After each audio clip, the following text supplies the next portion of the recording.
ಮೊಹಮ್ಮದ್ ಅಯ್ಯೂಬ್ ಅವರೇ, ದಿನೇ ದಿನೇ ನಿಮ್ಮ ಅಭಿಮಾನಿ ಬಳಗ ಬೀದಿ ಗಲ್ಲಿಗಳಲ್ಲಿ ಓಣಿಗಳಲ್ಲಿ ಹೋರಾಟ ಮಾಡ್ತಾ ಕೊನೆಯದಾಗಿ ನಿಮ್ಮ ಕಚೇರಿಗೆ ಮುತ್ತಿಗೆ ಹಾಕಿ ನಿಮ್ಮನ್ನೇ ಬಂದು ಕಾಯ್ತಾ ಇದ್ದಾರೆ.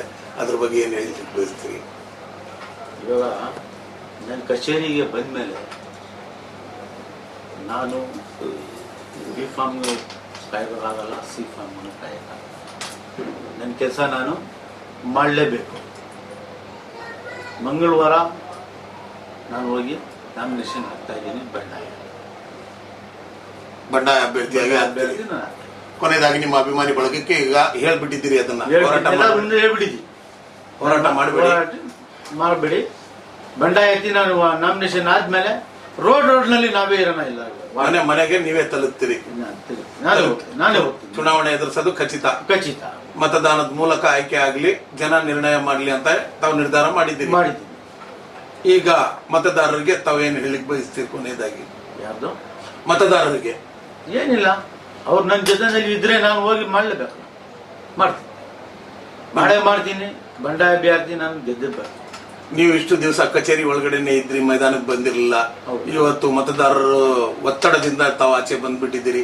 ಇನ್ನು ಮೈದಾನ ಅಖಾಡೆ ಕೇಳಿತೀರಿ. ನೀವು ಮಂಗಳವಾರದಿಂದ ನೀವೇ ನೋಡ್ಕೋಬಹುದು. ಬೀದಿ ನಾವೇ ಇರ್ತೀವಿ. ಚುನಾವಣೆ ಎದುರು ಚುನಾವಣೆ 14ನೇ ತಾರೀಕು ಎಲೆಕ್ಷನ್ ದಿಸಾನು ನಾವೇ ಇರ್ತೀವಲ್ಲ, ನಮ್ಮವರೇ ಇರ್ತಾರೆ. ನಿಮ್ಗೆ ಪಕ್ಷದವ್ರು ಯಾರನ್ನ ಸಂಪರ್ಕ ಮಾಡಿದ್ರ? ಇಲ್ಲ ಸ್ವಾಮಿ, ಯಾರು ಮಾಡಿದ್ರು. ಇವತ್ತು ಜಫರುಲ್ಲಾ ಖಾನ್ ಸಾಹೇಬ್ ಫೋನ್ ಮಾಡಿದ್ರು. ಅವರು ಏನಕ್ಕೆ ಮಾಡಿದ್ರಿ ಅಂದ್ರೆ, ನನ್ನ ಅವ್ರ ಬಗ್ಗೆ ನಾನು ಹೇಳ್ಬಿಟ್ಟಲ್ಲ, ಅದ್ರ ಬಗ್ಗೆ ಮಾತಾಡಿದ್ದಾರೆ. ಆದ್ರೆ ಏನಾಯ್ತು ಏನಿಲ್ಲ ಅದಕ್ಕೆ ಕೇಳಕ್ ಮಾತಾಡಿಲ್ಲ. ನನಗೆ ಹಿಂಗೆ ಹೇಳ್ಬಿಟ್ಟಲ್ಲ ಅಂತ ಫೋನ್ ಮಾಡಿದ್ರು. ನನಗೆ ನೋವಾಗೈತೆ. ನಾನು ಹೇಳಿದ್ದೀನಿ, 150 ಜನ ನಮ್ಮವ್ರು ಇದ್ರು. ಅವ್ರ ಮುಂದೆ ಅವ್ರ ಮಾತು ಕೊಟ್ಟು ಅಯ್ಯೂಬ್ದು ಬಿ ಫಾರ್ಮ್ ಯಾರಾದ್ರೂ ತಗೊಂಡೋಗ್ಲಿ, ಸಿ ಫಾರ್ಮ್ ನಾನು ತಗೊಂಡ್ ಬರ್ತೀನಿ ಅಂತ ಹೇಳ್ಬಿಟ್ಟು ಎಲ್ಲಾರು ಮುಂದೆ ಇವತ್ತು ನನಗೆ ಫೋನ್ನಲ್ಲಿ ಕೇಳ್ತಾ ಇದ್ದಾರೆ ನಾನು ಯಾವಾಗ ಹೇಳ್ದೆ ಅಂತ. ಅದರಲ್ಲೇ ಗೊತ್ತಾಯ್ತು ಹೌದ, ಎಲ್ಲ ಅಲ್ಲೇ ಗೊತ್ತಾಗ್ಬಿಟ್ಟು. ತಿರ್ಗಾ ಹೇಳಿದ್ರೆ ನನಗೆ ಬೇಜಾರಾಗುತ್ತೆ.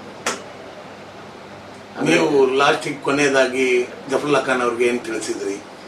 ಏನು ತಿಳಿಸಿಲ್ಲ. ಏನಾದ್ರೂ ಹೆಚ್ಚು ಕಡಿಮೆ ನಾನು ಹೇಳಿದ್ರೆ ನಾನು ದಯವಿಟ್ಟು ಕ್ಷಮೆ ಕೇಳ್ತೀನಿ. ಅವ್ರೇನು ಮನ್ಸೊಳಿಸ್ಲಿಲ್ವಾ? ಪಕ್ಷಕ್ಕೆ ಮತ್ತೆ ಬನ್ನಿ, ದುಡೀರಿ, ಸಂಘಟನೆ ಮಾಡಿ? ಇಲ್ಲ, ಅವ್ರು ಹೇಳಿಲ್ಲ. ಅಲ್ಲಿಗೆ ನೀವು ಬೇಕಾಗಿಲ್ಲ ಅಂತ ಅರ್ಥ. ಆಯ್ತು ಬಿಡಿ. ಏನಾದ್ರು ನೋಡಿ ಸ್ವಾಮಿ, 46 ವರ್ಷ ಬರ್ತೈತೆ, ಅರ್ಥೈತಾ? ನಾನು ಏನು ಪಕ್ಷದಿಂದ ಜೀವನ ಮಾಡಿಲ್ಲ. ದೇವರಂತ ಬಾಬಾ ಇದ್ದಾನೆ. ನನಗೆ ಇವತ್ತು ನೀವು ಅನ್ಯಾಯ ಮಾಡಿದ್ದೀರಾ, ನಾಳೆ ನಿಮ್ಗೆ ಅನ್ಯಾಯ ಆಗತ್ತೆ. ಬೇರೆ ಏನ್ ಹೇಳ? ಅವ್ರ ಪಕ್ಷ ಅಧಿಕಾರಕ್ಕೆ ಬರುತ್ತಾ ಮೊಹಮ್ಮದ್ ಅಯ್ಯೂಬ್ ಅವರೇ? ನೋಡಿ, ಯಾರು ಏನ್ ಹೇಳ್ತಾರೋ ಅದು ನನ್ಗೆ ಗೊತ್ತಿಲ್ಲ ಸ್ವಾಮಿ.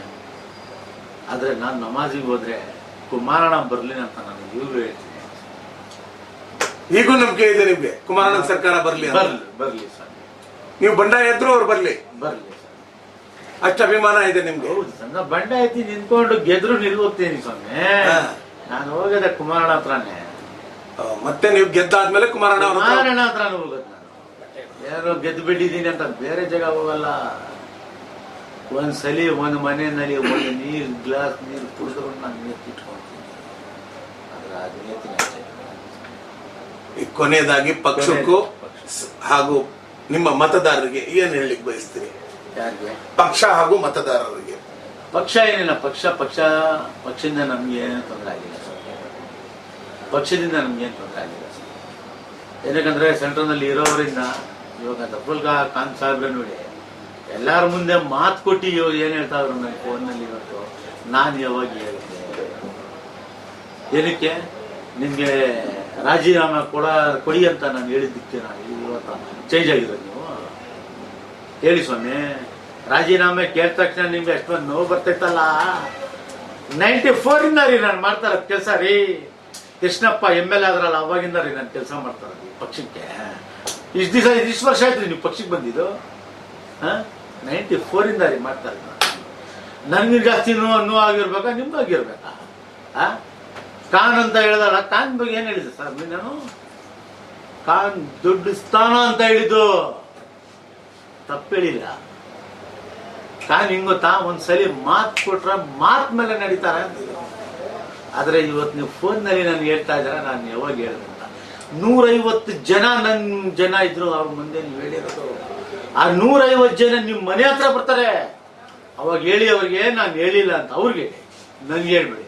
ನಾನು ಹೇಳಿದ್ರೆ ನಾನು ಬಿ ಫಾರ್ಮ್ ಕೇಳ್ತೆ, ಸಿ ಫಾರ್ಮ್ ಕೇಳ್ತಾರ ನಿಮ್ಮ ಹತ್ರ. ನಾನು ಹೇಳಿದ್ರೆ ತಪ್ಪಾಗತ್ತೆ. ಅವ್ರು ನಿಮ್ಮ ಮನೆ ಬಾಗಿಲ ಹತ್ರ ಬರ್ತಾರೆ. ಅವ್ರ ಉತ್ತರ ಕೊಡಿ, ನಾನು ಹೇಳಿಲ್ಲ ಅಂತ. ಅವ್ರ ಉತ್ತರ ಅವ್ರು ನಿಮ್ಗೆ ಕೊಡ್ತಾರೆ. ಇವಾಗವರೆಗೂ ಶಾಲ್ನ ಹಾಕೊಂಡು ಮುಂದುವರಿತಾ ಇದ್ದೀರಿ ಇದನ್ನ. ಸ್ವಾಮಿ, ನಾನು ಬಂಡಾಯತಿ ನಿಂತ್ಕೊಂಡು ಗೆಲ್ತೀನೋ ಸೋಲ್ತೀನೋ ಅದೊಂದು ದೇವ್ರ ಮೇಲೆ ಬಿಡ್ತೀನಿ.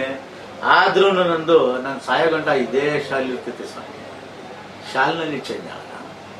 ಶಾಲ್ಗೋಸ್ಕರ ನೀವ್ ಇರ್ತೀರಿ. ಆ ಪಕ್ಷ ಶಾಲ್ ಚೇಂಜ್ ಆಗಲ್ಲ. ಹೌದಾ? ಶಾಲ್ ಚೇಂಜ್ ಮಾಡಲ್ಲ.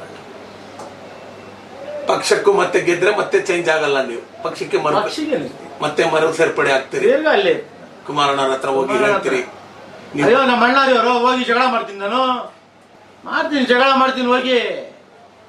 ನೀವು ಮಾಡಿದ್ದಕ್ಕೆ ನಾನು ಮಾಡಿದೆ ಅಂತ ಅದೇ ಮತ್ತೆ ಇಟ್ಕೊಂತಾರ ಅವರು. ಹಾಗಿದ್ರೆ ನಿಮ್ಗೊಂದು ಸಂಪರ್ಕ ಮಾಡ್ಬೋದಾಗಿತ್ತಲ್ಲ. ಇಲ್ಲ, ಮಾಡಿಲ್ಲ ಸ್ವಾಮಿ. ಮತ್ತೆ ಅಣ್ಣ ಅಂತ ಹೇಳ್ತೀರಿ ನೀವು, ತಮ್ಮನ್ಗೆ ಕೇಳಬಹುದಾಗಿತ್ತಲ್ಲ.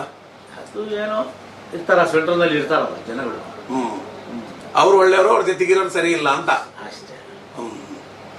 ಒಳ್ಳೇದಾಗ್ಲಿ. ಧನ್ಯವಾದಗಳು.